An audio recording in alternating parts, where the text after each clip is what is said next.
We are here. We have already finished the first half of the year, 2025, and we're going to have an outlook for the second half and, of course, the next 12 months flowing into 2026 as well. So what does the market reckon and behold? First up, August, September, and October, middle of October, tends to be volatile, especially in post-election year. This is a post-election year. Taking this step further, the average post-election year peaks in around August and tends to bottom in late October. Here's another way of showing that the next 2 months could be a headwind for the bulls. We don't suggest ever blindly following in investing in calendar effects, but it's good to have a gauge of what seasonality could bring. We are in the worst part of the calendar seasonally. Also, we are seeing internal signs, potential signs of technical weakness. This is the S&P 500 on the bottom of the chart, and this is the number of S&P 500 stocks above the 20-day moving average is trending down. The number of stocks above the 20-day moving average has been trending lower after peaking back in May. Even as indices, the index overall has moved higher. This isn't the end of the world, but it is a clue that the footing of the bulls could be wavering. Generally, we want a broadening of the index. That means every stock goes up, but it is now narrowing down. Every few weeks I keep hearing about it. Only the MAGA 7s are going up, but this is a myth out there, and they say that only a few stocks are pulling it up. Given the amazing returns we've seen in the past few years, it's hard to believe that this continued worry doesn't have a lot of holes, and it does. 11 S&P 500 sectors are up year to date. Each year you have some groups doing well and some lag. This is normal.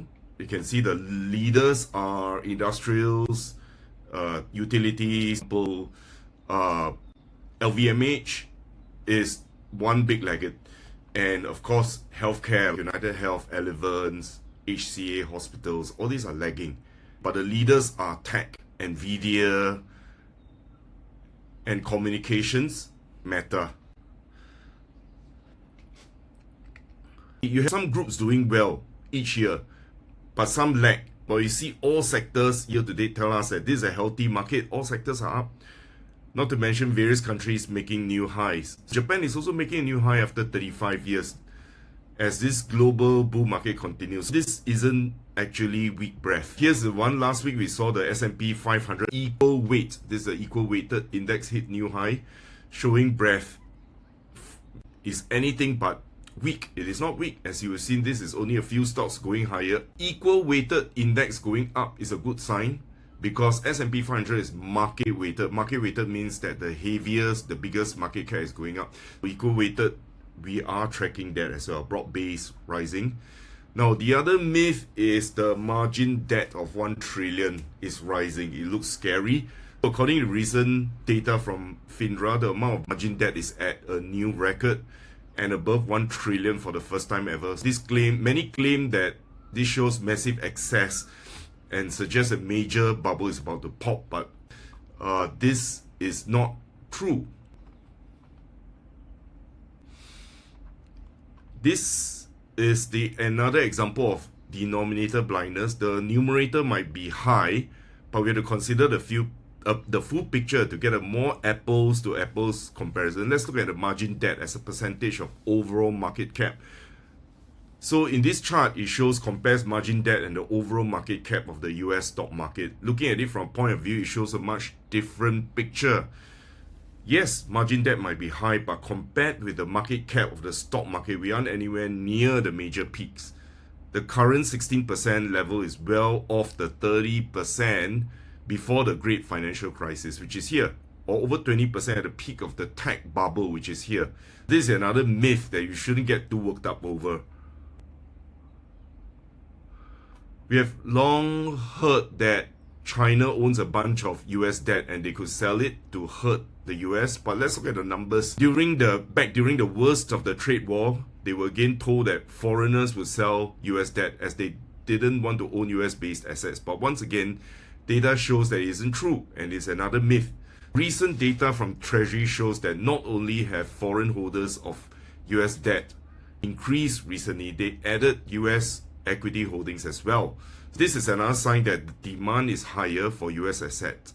And it was only a myth when they tried to scare you into thinking this wasn't true.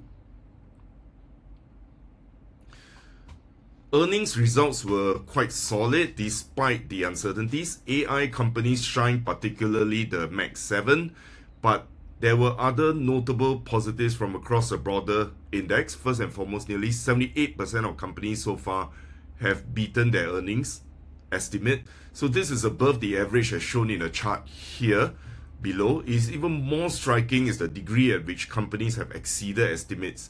Companies have beaten EPS, earnings per share estimates, have done so by more than 8%. Again, another above average figure. We often remind clients that over the intermediate to long term, earnings drive stock prices. The last quarter earnings jumped more than 11%. This is the third consecutive quarter of double-digit earnings growth, and despite a large contribution from Max 7, earnings there grew 26% without Nvidia. The median stock in the index has risen 8% year-on-year growth, a very healthy number. Companies are reporting strong revenue figures with beat rates similar to those of earnings, which is rare. Revenue and earnings are beating the index by the same amount. The overall growth above 6%, again a very healthy fundamental. What has been notable throughout the quarter has been the increase in forward guidance from companies. Nearly 60% of companies have raised their forward guidance for full year earnings per share. Something nearly unthinkable earlier this year when companies were withdrawing guidance completely in the wake of tariff uncertainty. This strong continued growth in the stock market should be a reflection of strength in earnings growth. Despite this strong growth, we have seen stock continue to trade at price to earnings PE multiples, especially on market cap weighted basis. And you can see the light blue colored line, market cap weighted basis is trending up. The chart below shows that current price to next 12-month analyst predicted earnings for S&P 500 and earnings S&P 500 equal weighted for the past 10 years. Valuations remain elevated at the index level, but more reasonable on an equal weighted basis. Profit margins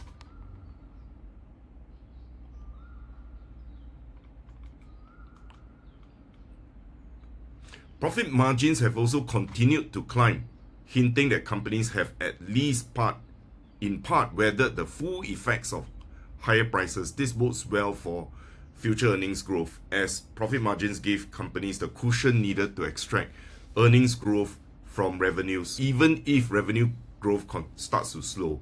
Finally, another set of statistics that you didn't know you needed. Stocks are trading in ways that are increasingly favoring active management. The average correlation between index constituents is near lows. That means there are a lot of stocks within S&P 500 are at their all-time high or 52-week high, and there are also many stocks, quality stocks within the S&P 500. They are at their 52 weeks low. It is a great time for active management. The average correlation between index constituents is near lows, while stock dispersion, the difference between winners and losers, is rising. Market concentration captures most of the headlines, but the universe of stocks beyond the largest names offers ample opportunities for skilled active managers to find winners. Headline inflation. We've seen that Jerome Powell, Fed chair, has indicated a rate cut in September. Headline inflation climbed 0.2% in July to take the one-year number to 2.7%. So core inflation, which excludes food and energy, climbed 0.3% to take the year number to 3.1%, a 5-month high. So core inflation is very important. This is what we look at. It's still a long way off from the Fed target of 2%. But keep in mind that personal consumption expenditure, PCE, index inflation, the Fed's preferred measure, typically runs 0.2 to 0.4% cooler than CPI. Overall, core inflation data somewhat market friendly overall, but with quite a bit of potential risk lurking in the surface. So that is one of the reasons the Fed chair has been a bit slow to indicate that rates of rate cuts. This is a little bit of macro for us. Now back to earnings. This chart shows that the earnings revision breadth for the S&P 500. What is earnings revision breadth? Is the percentage of analyst earnings estimates changes that are upward revision minus those that are downward revision. Divide by total revisions, the proportion of upward minus downward. Positive breadth means more companies are seeing upgrades and downgrades. It's a bullish sign. Negative breadth means more downgrades than upgrades, bearish sign. This shows that the earnings breadth for S&P, it actually, earnings estimates, as you can see, are currently experiencing one of the strongest V-shaped recoveries in history. It rivals the COVID rebound in 2020. The last time we were so out of consensus on the market, many market participants do not appreciate how strong this very fundamental driver has been over the past several months, which helps to not only justify the rally today, but also why we remain bullish for the next 6 to 12 months. Over the past 5 years, the markets has survived 6 black swan events. And if this were a company, if you were a company that survived for the last 6 years, events and continue to prosper, the stock would have been assigned a higher multiple because there's longevity and moat and survivability. However, the equal weighted S&P 500 PE actually declined from 17.6 pre-COVID to 16.9. So if the market is truly indestructible, there is still plenty of room for multiples to rise. Over 6 months, 1 year, 2 years, 3 years, 5-year period, S&P 500 average has generated positive returns. But from this data shows investing specifically at all-time highs has actually generated higher average returns over these time horizons.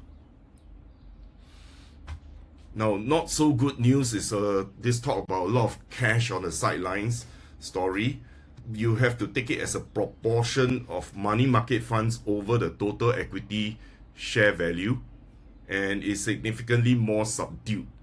It's only about 5%.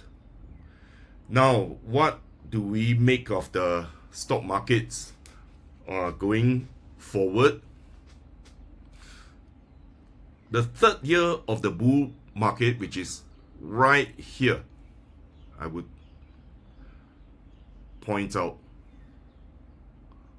right here, third year of the bull market. Okay, over here tends to be choppy, and historically after a typical 2-year surge of lows. This doesn't mean that we are bearish. We said earlier this year we could still see stocks go up 12 to 15%. But it did imply there could be one of the frustrating moments early in the year, and it actually played out. It's going to be a volatile year. Here's a table we showed before. So it shows that the bull market that make it into that second birthday tend to be rather weak on the third year. And to make it up just over 2% on average and 2.9% median. In fact, the third year hasn't been up double digits since the third year of 1982 to 87 bull market. Well, year 4, year 5 of the bull markets tend to be quite strong after a well-deserved break in year 3. We need valuations to catch up after such a strong first 2 years. We remain constructive. If we survive the third year, we will see a better, more statistically 4th to 5th year. One of the longest bull run ever was the 11-year bull run that started in 2009. There's a line here. After the great financial crisis. Look at how that one saw a near bear market at nearly the exact same time as this one. Back then, we almost saw a bear market after the first US debt downgrade in 2011. But what matters to us as investors, how things rebounded and continue to move higher.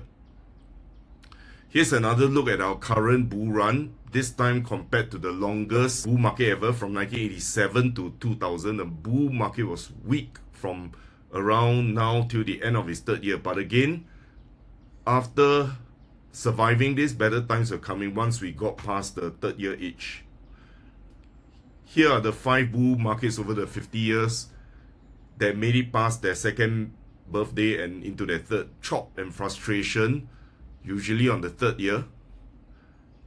Perfectly normal, but so was a bull market that lasted several additional years. In fact, 5 years is the shortest bull market we have seen. In those 5 years is the average. We have seen those that made it as far as we are now, the average of 8 years.